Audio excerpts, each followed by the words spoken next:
Canada के शहर सिरे में वाक़ कपिल शर्मा के कैफे पर एक माह के अंदर दूसरा बड़ा हमला। कपिल के कैफे में होने वाले हमले ने मद्दाहों और सिक्योरिटी इदारों को चौंका दिया। कैनेडियन पुलिस के मुताबिक नामालूम हमलावरों ने कैफे पर अंधाधुंध फायरिंग की और जाए वक़ुआ से तकरीबन 25 गोलियों के खोल बरामद हुए।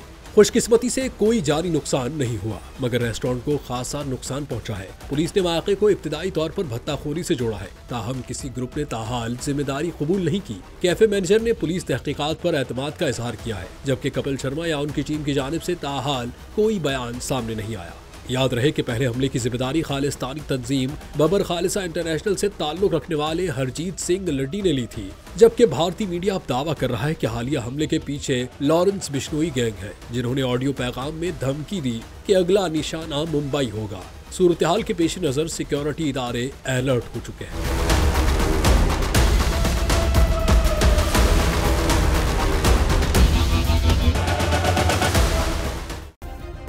सब्सक्राइब करें और बेल दबाएं ताकि कोई खबर रह न जाए।